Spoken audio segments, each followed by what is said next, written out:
So ఏదైనా ఓపెన్గా మాట్లాడడం ఇంకా ఆయన నైజం అన్నది అది కంటిన్యూ అవుతుందండి. ఇలాంటి అంశాలు కొద్దిగా ఇబ్బందికరంగా ఉంటాయి కదా. నాగబాబు గారు మంత్రి పదవి అంశం అవనివ్వండి, లేకపోతే మోదీతో నేను మాట్లాడతాను అవనివ్వండి. ఖచ్చితంగా ఆయన ఇక్కడ తెలుగుదేశం పార్టీ ముఖ్యమంత్రి చంద్రబాబు లేకపోతే నారా లోకేష్ కూడా వీటి మీద సమాధానం చెప్పాల్సిన ఒక పరిస్థితి కల్పిస్తున్నాడు. ఇంకా రెండవది సిజేఐతో మాట్లాడతాను లాంటివి నిజానికి కొంచెం స్లిప్ టంగ్, కొంచెం బహుశా వాటిని చక్కదిద్దుకుంటారేమో, లేకపోతే అంత స్పష్టత లేదు కాబట్టి దాటేస్తే కూడా దాటేయచ్చు. చాలా అంశాల్లో ఆయన చాలా ఇదిగా మాట్లాడారు. ఈవెన్ సినిమాల విషయం కూడా, సినిమాల విషయానికి వస్తే కూడా 3 సినిమాలు ఉన్నాయి. ఒక నెల రోజుల్లో అయిపోయేదానికి అంత లోపల చంద్రబాబు అరెస్టు, దీనివల్ల వీరమల్లి షూటింగ్ ఆగిపోయి అది ఇప్పటి వరకు రకరకాలుగా నడుస్తూ వచ్చింది. ఒరిజినల్ గూండా అనేది అయిపోయింది, రెడీగా ఉంది. ఉస్తాద్ భగత్ సింగ్కు ఇంకొక వారం రోజులు పనిచేస్తే అయిపోతుంది. అంటే 3 సినిమాలు ఆన్ హ్యాండ్, ఒకటి వచ్చేస్తుంది, ఇంకోటి దాదాపు అయిపోయింది, ఇంకోటి వారం రోజులు.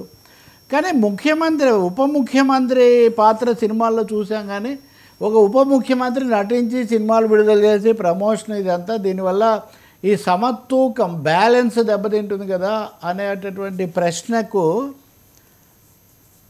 లేదు. ఈ సినిమాలు అది వరకు కమిట్ అయినవి అవి ఉన్నాయి, కానీ నేను ఎందుకు చేయకూడదు? నాకు రోజులో ఒక 2 గంటలు నా సొంత టైం ఉంటుంది కదా. నా సొంత టైంలో నేను సినిమాలు చేస్తాను. రాత్రి 9 గంటల నుంచి 1 గంట వరకు నేను షూటింగ్ చేశాను. 1 గంట వరకు షూటింగ్ చేసి వీటిని నేను పూర్తి చేశాను. పారితోషికం కూడా తీసుకోవట్లేదు వీరమ్మలకైతే, ఆయన గతంలో చేసిన దాన్ని బట్టి అని. అందుకని ఆయన చాలా స్పష్టంగా కుండబద్దలు కొట్టి నాకు సినిమాలు చేసే హక్కు ఉంది, నేను చేస్తాను, మానేయటం అట్లాంటి ఆలోచనలు ఒకప్పుడు వచ్చాయి. కానీ అది కూడా చంద్రబాబు నాయుడుకు చెప్పి ఏదో నిర్ణయం తీసుకోవాల్సిందని, కానీ ఆ అవకాశమే లేదు. ఎందుకంటే సినిమా విడుదల కాకముందే లోకేష్ బాబు ట్వీట్ పెట్టేశారు, మీ అన్న సినిమా కోసం, నేను పవన్ అన్న సినిమా కోసం 1000 కళ్ళతో ఎదురు చూస్తున్నాను, ఇది సూపర్ హిట్ కావాలి. తెలుగుదేశం పార్టీ కూడా నేను అనుకుంటాను పవన్ సినిమా గ్లామర్ ఉండాలి కూటమికి అని వాళ్ళు భావిస్తున్నట్టు కనిపిస్తుంది. చాలా ఆసక్తికరంగా అంబటి రాంబాబు కూడా ఈ సినిమా చాలా సూపర్ డూపర్ హిట్ కావాలని ఆకాంక్షిస్తున్నానని ఆయన కూడా పెట్టాడు. ఆయన మరి వేరే సోషల్ యాంగిల్స్ అన్నీ ఆయన చూసారేమో అది తెలియదు. కానీ సినిమా విషయంలో పవన్ కళ్యాణ్ ఆచితూచి మాట్లాడుతున్నారు కొంతవరకు, కానీ కొంత కంపారిజన్స్ కూడా వచ్చాయి. హరిహర వీరమల్లు కాన్సెప్టు ఎట్లా ఉంటుంది, లేకపోతే ఒరిజినల్ గూండా గురించి ఎందుకు అభిమానులు ఎక్కువగా కేకలేస్తున్నారు, దాని మీద ఎందుకు క్రేజ్ ఎక్కువగా ఉంది, ఇట్లాంటి ప్రశ్నలన్నింటి కూడా ఆయన ఓకే, ఇది ఒక విధంగా ఉంది కానీ ఇది ఎంటర్టైనర్గానే ఉంటుంది, ఫ్యామిలీ ఎంటర్టైనర్గానే ఉంటుంది అనే మాట ఆయన చెప్తున్నారు. బహుశా ఈ మొదటి ప్రారంభ కలెక్షన్స్ కూడా బాగానే ఉన్నాయంటున్నారు. బట్ పవన్ కళ్యాణ్ ఇక్కడ కొత్త రికార్డు అయితే సృష్టిస్తున్నాడు. సినిమా రికార్డే కాదు, రాజకీయ రికార్డు కూడా. అదేంటంటే ఒక సిట్టింగ్ డిప్యూటీ చీఫ్ మినిస్టర్ రాత్రిపూట ఓవర్ టైం అని చెప్పారు కదా, డబల్ షిఫ్ట్లో వర్క్ చేసి మరి 3 సినిమాలు పూర్తి చేయడం అనేది మటుకు బహుశా ఇక్కడ ఇప్పటివరకు ప్రపంచ చరిత్రలో జరిగి ఉండదని స్పష్టంగా చెప్పొచ్చు. ఎన్టీఆర్ కూడా బ్రహ్మర్షి విశ్వామిత్ర మొదలుపెట్టారు, ఆ మీనాక్షి శేషాద్రితో ఒక పాట తీశారు, కానీ తర్వాత ఎన్నికలు రాగానే ఆ షూటింగ్ ఆపేసేయాల్సిన పరిస్థితి కూడా ఆయనకు వచ్చింది. తర్వాత ఎప్పుడో ఓడిపోయాక తీశారు, ఆ సినిమా ఏమీ ఆడలేదు కూడా అనుకోండి. అది మా అందరికీ చూపించారు కూడా, అప్పుడే అర్థమైంది ఇది ఏమీ ఆడే సినిమా కాదని. బట్ పవన్ కళ్యాణ్ మటుకు ఈ జాగ్రత్తలన్నీ తీసుకుంటూ సినిమాలకున్న పరిమితులు కూడా ఆయన చెప్తున్నారు చాలా స్పష్టంగా.